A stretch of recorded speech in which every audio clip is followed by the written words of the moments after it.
ערב טוב וברוכים הבאים לשעשועון משחק המוות, בו ידע שווה כסף ובורות שווה כאב.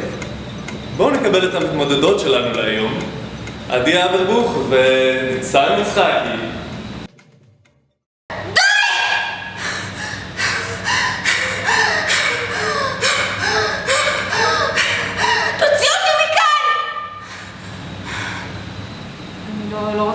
אני לא רוצה להמשיך.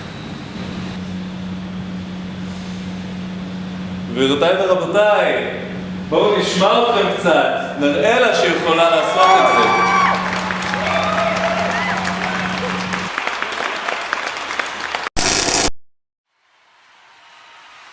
עדי אברבוך, בת 25, לומדת כלכלה ומנהל עסקים באוניברסיטה העברית, והיא מאוד אוהבת את הכלב שלה, רקסי.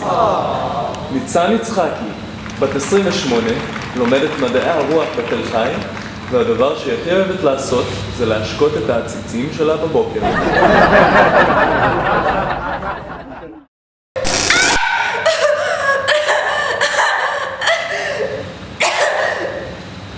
אני לא רוצה. צריך להזכיר לך שאת על חוזה פה? צריכה להמשיך. קדימה. את הולכת להמשיך.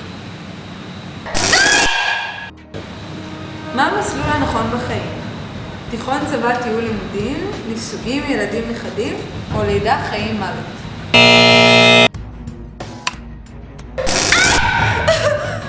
זה בסדר? זה בסדר, תמשיכי.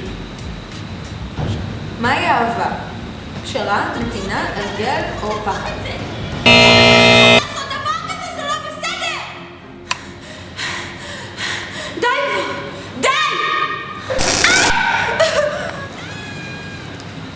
אני חושבת שזה לא בסדר כל כך.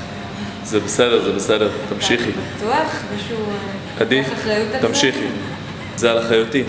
תמשיכי. זה לא נראה לי, היא לא נראית לי טוב כל כך. זה ממש בסדר? תמשיכי. אני לא רוצה להשתתף בזה. אני הולכת. תמשיכי. שבי, שבי. את הולכת להמשיך. אני לוקח אחריות על זה. אני לוקח אחריות על זה. תשבי.